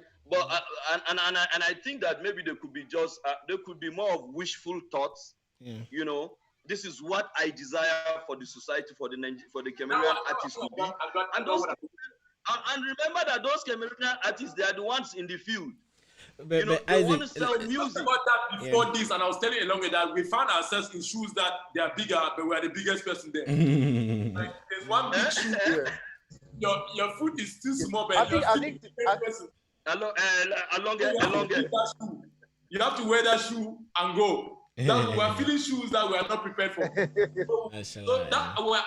hard on Cameroonian artists and Cameroonians in general, because I just want us to understand that, bro.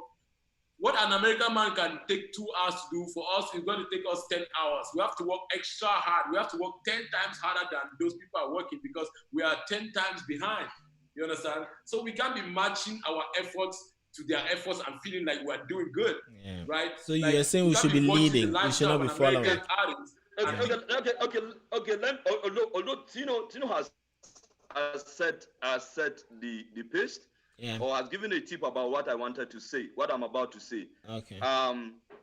African music, particularly Nigerian music, right? I've never been to America and all of that, but I've heard that if you go to those clubs, you hear Nigerian music there every day.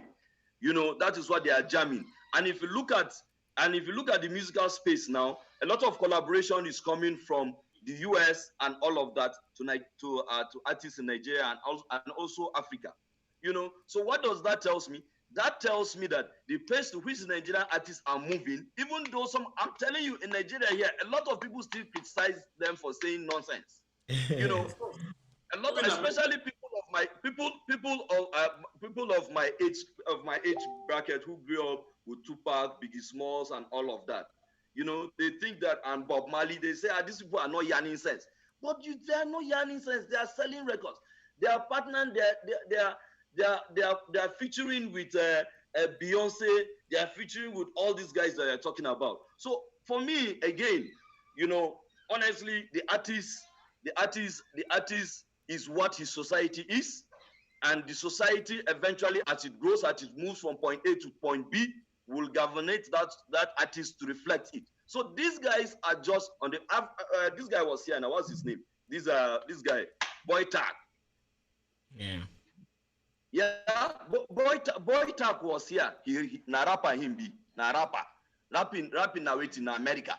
The way boy tap rap is America. But although if you listen to his lyrics, he tries to bring in the Cameroonian cultural stuff into it, which is good. But of course, where he's going, he's evolving.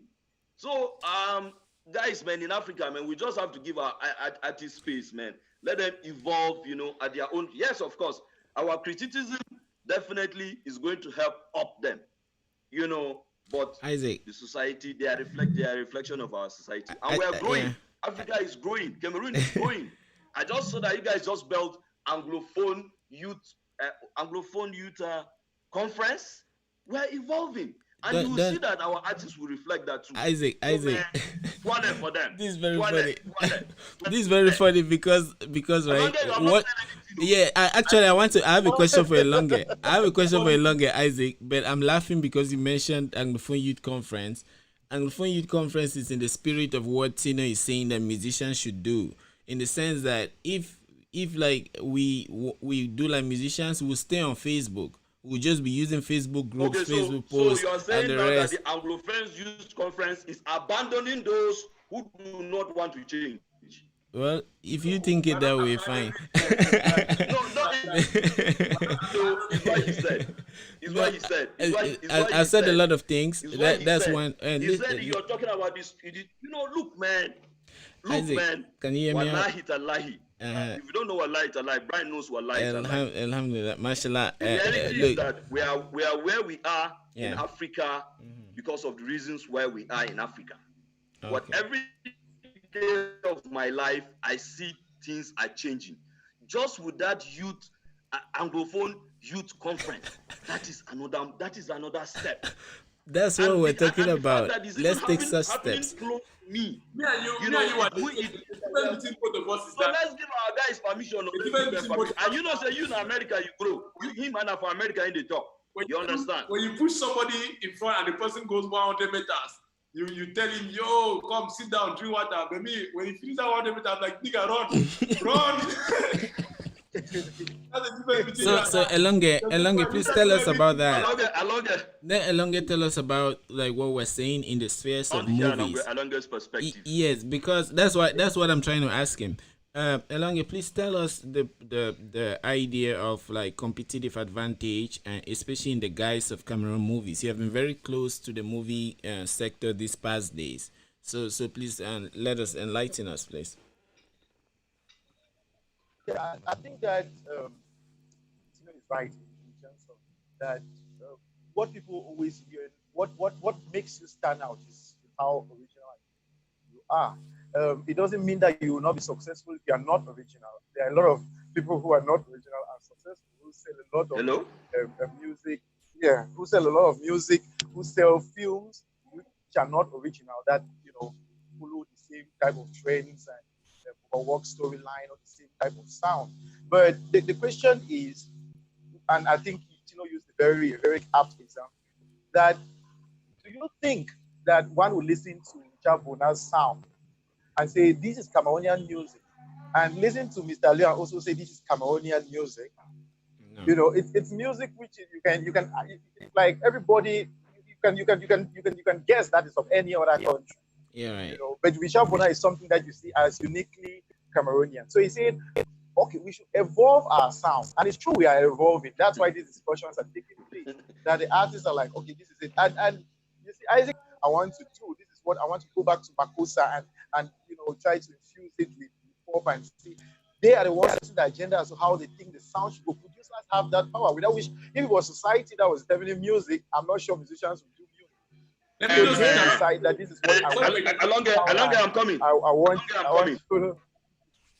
I'm coming. Let's talk about the society and the artist. Right? That's what I want to talk about. Let me say something. What created Anglophone Youth Conference? Is it Tino or is it the society? It's society that created Thank you very much. But I want to say something. Let me say something. Thank you No, very but much. that's a false equivalence. The artist is only the artist is only responding. He's only responding. No, that's a You false understand, to the equivalence. society. No, But that's what I'm saying. That to set the agenda is not a one-way thing. That you might. So, the village people, Isaac, you hope. All right, let me say something. An example. Let me give an example. Can you guys hear me? Yeah, we can hear you. Yeah. If you look at like Say the that civil rights, what are they rights asking in terms of in association, America and in terms of a lot operation? like These are the people who decide it. It is no longer left in the hands of society as a whole, because what society has done is saying, oh, we are tired of the killing. We are victims of these two extremist sides. Now, Tino and others say, okay, this is what we think can be done. They set the agenda as to what would be the likely solution. So that's why I say it's a false equivalency as to who sets the agenda when you put like that. Well, you quoted like if you look at you said your people in your age group, they always give analogies to Bob Marley and Fela and all those small fella. I mean, I don't tire myself. I don't tire to hear that fella. They overhaul and too much. Because those people, if you look at it, that those people, their time coincided with things like the civil rights movement in the US, and with like even with like if you look at like the rock and roll was basically the rock and roll artists are basically the ones that even started the end of the Vietnam War. You understand? They are the ones who came out and said, yo, through our music, we're going to post a rebellion to this society that is oppressing people. Vietnam got saved by Americans protesting in America. And the hippies. That the government should stop attacking those people. And that was all led by the rock and roll movement. That was people were smoking that's when weed. Drugs became popular. This free society of LSD. Let's go and party and drink and do what we want. We cannot be controlled by the government. We should not be controlled by the government. So I believe as an artist, first of all, when you look at the greatest artists of all times, they are enlightened people. They are people that I would like to say, if you're presenting yourself as an artist, that means you have some level of enlightenment that you should be a leader. Like Kwoh gave the example that the society said, we are tired. But now it is the artists and the leaders have to say, okay, we are tired, but this is what we have seen that we can move forward with. So that's why I put the role on artists, because in the end, if they are coming out in that position, and art is a form of expression of freedom, right? Art is it's a form of expression of freedom, and the artist therefore is like the poster child of freedom, which is what most of us in the world are really looking for, freedom. And that artist, everybody's admiring the artist because he doesn't have to. Nobody tells him when to wake up. Nobody tells him when to release art. Nobody tells him he lives his free life and he's successful. And that's why people follow artists, because they give that dream that you can be free. You understand? So through them, we live vicariously through artists. So basically, they have to be held to a higher standard, and they have to make a little bit more effort to push the culture ahead. They have to be the torchbearers instead of the people saying, "Have you guys found the road?" Can I add something to that? Well, I'm sure. Well, you are right. Based on that, on the fact that there is always room for change, there is always room for improvement. Even what we're doing on Topo Spaces, some people will be looking and say, "Why are they not doing that? Why Tino go name his designer?"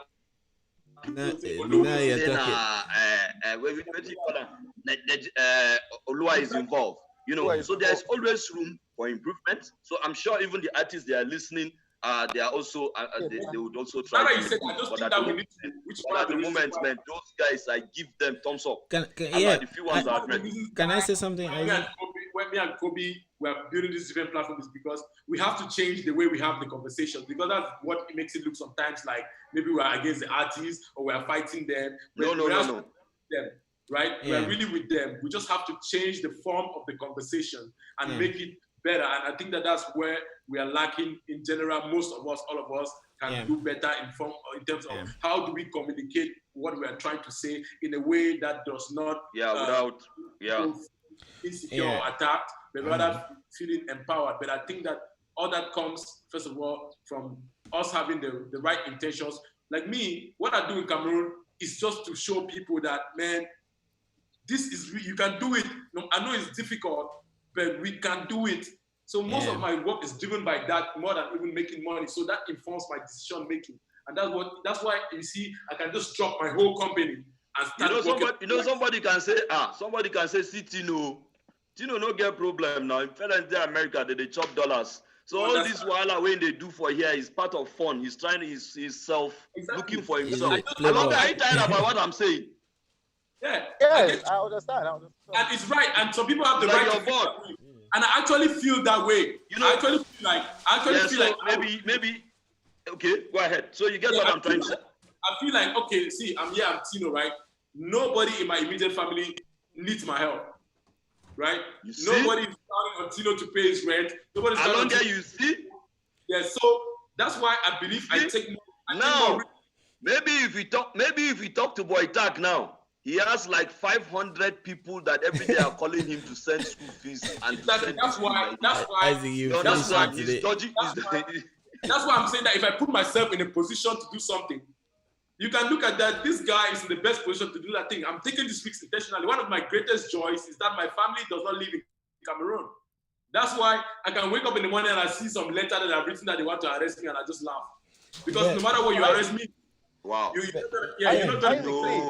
Isaac, you are just giving me justifications to say things about what I want to say. So now that Anglophone, let's leave that one. Elonge, go. Yeah, no, yes, I was saying that, see, the truth is that the place of privilege is always there in this state, you know.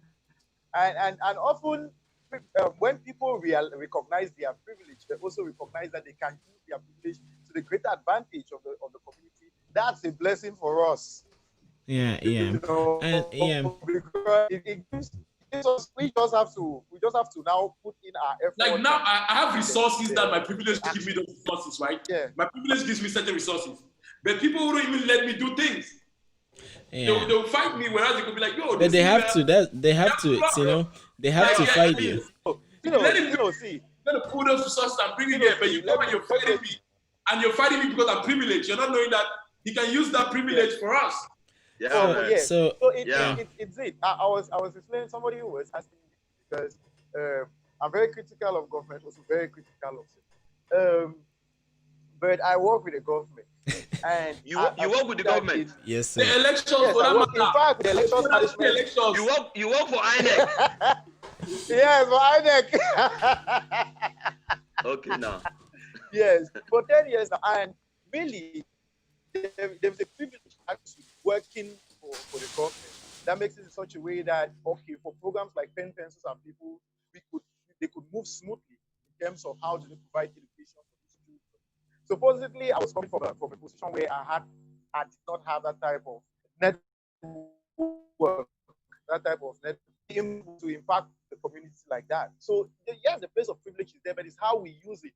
And sometimes it's an asset. You know, it is an asset. I mean, like we're talking here. So she used Tino quite well. Like we're talking here, we're looking at all sides of the coin, right? All right. Life, right? Even the corner. That's why we're talking. Even the corner. And Isaac, I have something about that. We're talking here, Brian. Please let me make this point. Sorry. Remember, we're talking here about Dangote. Dangote came from a very rich family. Yeah. You know, and his dad gave him a small check of 100 million. Look at Davido. Yeah. Davido came from a billionaire family. He would have choose to be pushing, to be doing drugs, but listen to his story, Isaac, and all of that. But he has decided to make positive of the privileges that he has, and he has created wealth in the society. Yeah, you know. True, yeah. Yes, but Davido can meet the SG easily. He can meet the SG easily, even if. But the average artist, if they don't embrace, if they now say we don't embrace Davido, rich man picking, leave us, they will get into a problem where Davido can walk into one house and just take one key and come and solve that problem, but they'll be fighting him. Yeah. It's just like how I had one meeting after creating the AYC. I had one meeting with Kawala, and people just start shouting, "Politician, you're doing politics already." Like, you don't even know. Yeah, it's like that. Someone an opportunity to dialogue. You already. Yeah. I want to meet even with Pobia, even with the person. If the point that is. Yeah, we thank the head of state. I want to meet that person. Yeah. So, Brian, you remember the conversation that we had here with Aisha? Yeah. And I was saying that no matter how bad our governments have done, there is a degree, no matter how small, that they've achieved. And so we need to take that advantage. We need to take that good thing that they've done. You understand? And blow it up. Praise them and thank Paul Biya. And thank Paul Biya. Thank the head of state. Rather than just shutting them down altogether, it's not really. What I believe is that, like for example, with federation, right? I believe that the government just doesn't have the time to sit down and understand what federation, how it works. But why do you understand if you copy and paste? If you do Control C, Control V, why do you have to understand? Cameroon is as bad as Nigeria. Look at this NSAS protest. You can imagine this NSAS protest. Put yourself in the shoe. These young people came out to the street and said, Mr. President, we want this, we want this. We want Mr. President to address us. Your children are coming out to say that you should address them. You fire them. And you refuse to address them. Or you What manner of... Like that's the bare minimum. It's like an attitude that I don't like. I think that condescending attitude is what is killing our African politicians. Like they feel like we work for them instead of them working for us. Yeah, exactly. You understand? It's like, just take some time out. Like, man, the biggest politicians actually don't achieve anything most of the time. They just talk to the people all the time. Trump has not achieved anything, but he has been talking to his people the way he talks to them, and they have known that they have felt like he has achieved something. You understand? He has just been telling them things, but communicating with them every day. That's why he has his crowd, because he gets to them. But if you just sit and you're not explaining anything, I'm telling you that many things that happen in this country, that if the president just came out and gave one speech, people will first of all calm down. Yeah, very true. Isaac, I have a question for you. Isaac, I have a question for you. That's why, and I'm going to say here, Brian, please let me put this on the record. Yeah. I hold Buhari 100% responsible for the blood that were spilled, whether it is policeman blood, and I hope for whether BL too. it is the end protesters' blood, any blood, because if he had come out to address this youth in the first place, things wouldn't have degenerated to where they got to. Yeah, same here. Same thing. The situation in Nigeria mirrors a lot of the things that happen in Cameroon. And in Africa, You know, in Cameroon, the president never really addressed this issue. He has his days where he talks, the days of the year. But it's 20th May, 11th February. You just ignore them as you so we ignore have to wait until those days come and all that. He never really addresses it. And when he addresses it, it's more like a show of force, you know, like... I will show you. I will beat you. When you look at that Buhari speech, some people will say that Pobia sent it to him. Yes. He just left his textbook and... I got to talk Oh, Jesus Christ. Tino, you're too much. I mean, we should write... Isaac, Isaac, I have a question for you, man. All of us, actually. First of all, I would have to make one person host so I can disappear. And so we'll choose the person with the best internet that can anchor the whole thing. So secondly, my question is, if you see the way that our president and the government use the military, like even up to extents of raining bullets on people that are protesting, imagine if the president could control thunder. So what do you think would have happened? You will just kill all of us. So that's my question. If the president could control thunder, that could be like this small lightning bulb, make it red, send it to Tino. That one making blue black, sent to Isaac. What do you think would have happened to our countries? So when we start thinking like that, how then are things going? You see, and then for what Tino was mentioning about art and directions in art, it reminds me of the person that brought hand washing to the hospital, right? He was locked up. He was told that he's mad when he spoke about germs, things that people cannot see. But they should wash their hands to protect themselves from it. That was like 13th century in Hungary, right? And they said, this madman, what can we not see? What are you talking about? The way that locked him up first. Then secondly, all the doctors that were not washing their hands and even killing their patients because of like the unhygienic practices, they were making more money. You see, so Isaac, bringing that back now to your ideas and what we're talking about, artists who are making money and things like that. So should we take the path where, yes, as a doctor, you don't wash your hands and the practices you do, the value you add through it, maybe make people lose lives, and then you make more money? Or should we allow room for people that will say germs exist, although you cannot see them, but wash your hands, and people that innovate like that?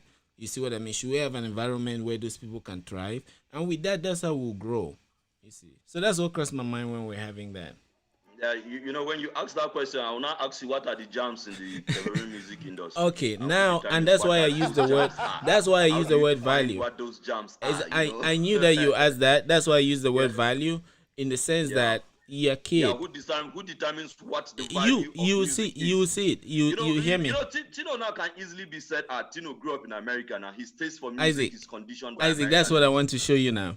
So, which of the You songs, know, which artists, you are a father, right? Which of the songs can you play to your kid that you think that it will develop them in the ways that you want them to be developed? which of the songs should I play for Yes, my which kid? of the artists? Is it like the one, the Naira Look, man, Brian, Mali, let me tell you the something. man, Every the one that will be every saying "fuck you, artistic bitch, fuck you, material bitch"? has its purpose. Listen, every artistic material has its purpose. I understand that. You understand? Yes, Even sir. if somebody is playing a music and does not say anything, it has Yeah, its audience. yeah, yeah, yeah, You understand? yeah. So for me, I would rather leave my kids open to consume all kinds of music, man, Even the one that says and fuck you make bitch, fuck you choices. bitch, and then the ones that are dancing and ladies are like shaking their bum bums like on the screen, you show them that one too. But that one makes No, I money. will show That's them. all we're No, saying. I will show That them one that makes one now. I money. will show them that one now. Exactly. So you I see will the show that value. one now. So you see the value. That's what I'm talking about. So you see the value and you I get you, see, Brian. yeah. Okay. So who should I make host? Isaac, Tino, Elonge. No, but don't mention my name now. Because if you had wanted to make me host, you just make me host directly.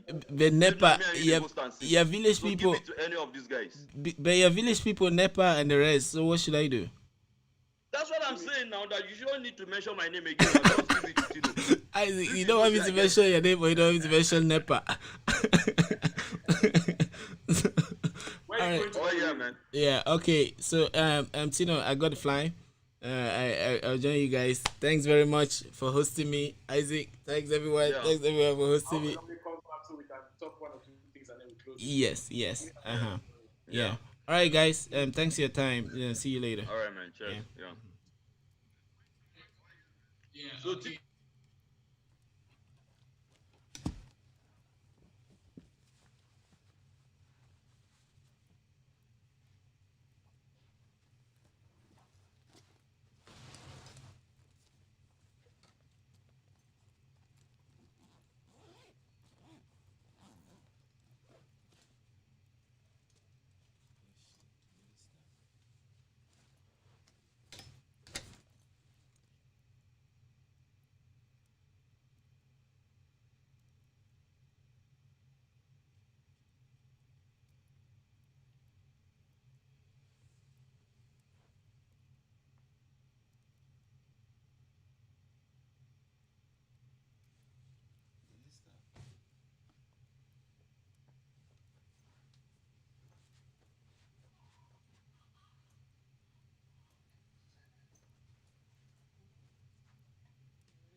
So you want me to change my plans?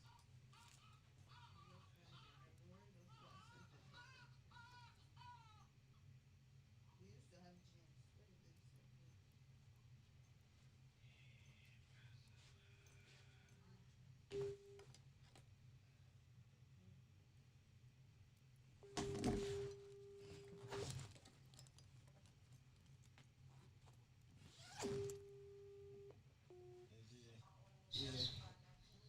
So I was asking these guys for that, like just the way our presidents and the governments use the military. If they had access to thunder, how do we think they would have run the country?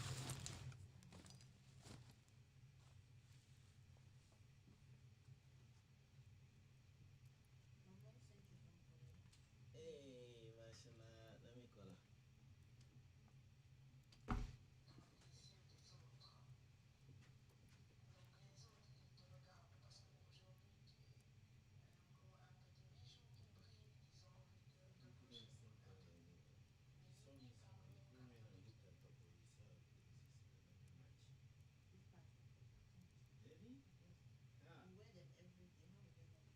Hey, how far is there?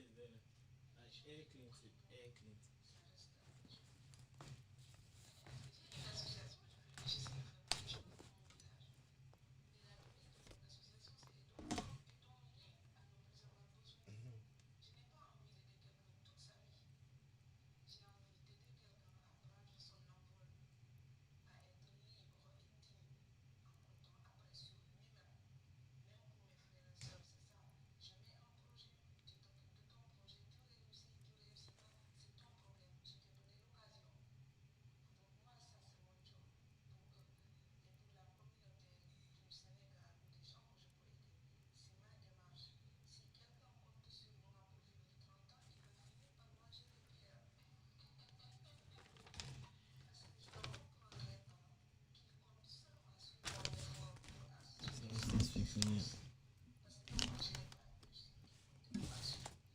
That letter, I don't know where I kept that letter that day.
It's okay, Brian here. I think I have to call you. Sorry, yeah, I'm good. I have to call you. Sorry, I've been very busy. I had some production moves and other stuff to follow up. Yeah.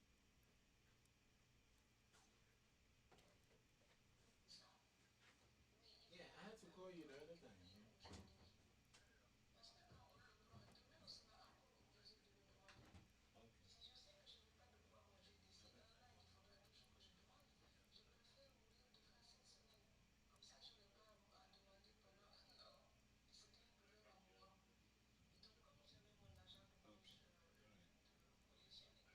Okay. Okay. All right. Oh, thank you.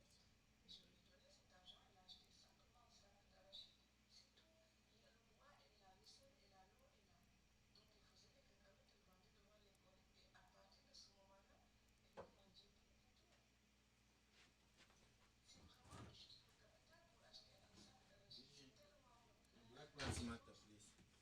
Excuse me? I said my black pants matter. Right. I know your black pants matter. They've been they have mattered for like 3 weeks straight now. What are you talking about? Since the day they got into your pants, they mattered. You've not seen me putting on the other day ones. Um, the black ones need to be washed. I take a shower, I put them on, I come back, I take them off. I Yeah, take but a you go shower. around with them all the way or in the hospital. They need to be laundered. Hmm? Please. They need to be washed. You're the one so meticulous about cleaning. If you wash it, it's a fake. Hmm? If you wash it, it's a fake. They still need to be washed. To wash it, okay, what does it mean? It means that they don't need to be washed. Yeah, Then you that's what wear I them want to to the wash. day that you throw them away. Hmm? You wear them to the day that you throw them away. No, they didn't get dirty. They don't get dirty. They are dirty. Please. Says who? Says me. Are you putting it on? They are dirty. They have been through this hospital back and forth, sitting everywhere. They need to be cleaned.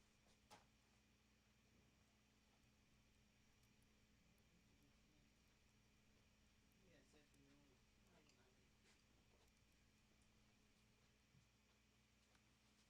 Why are you lying? You need to do laundry. Hmm? You need to do laundry. You need to wash all your pants as a matter of fact.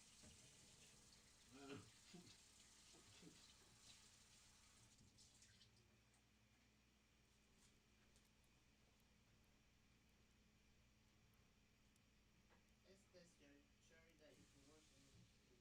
Please change them.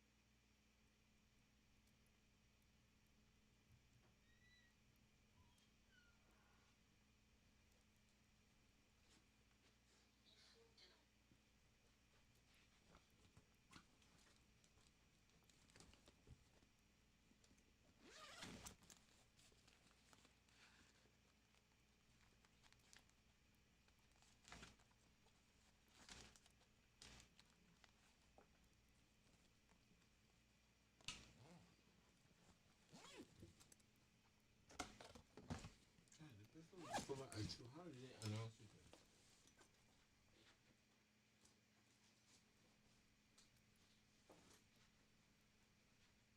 Alright, we can go. Did you change them? No. Where, Brian? Wait, are you saying that I should change my pants? Yes, I'm Where? advocating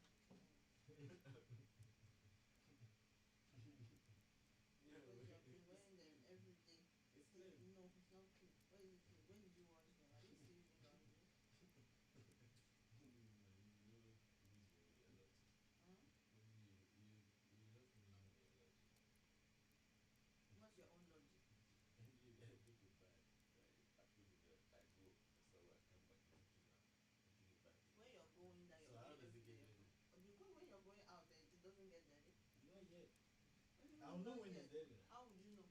I smell it and I check it out. That's what it's not the smell. It's germs and then. Which germs? Which germs?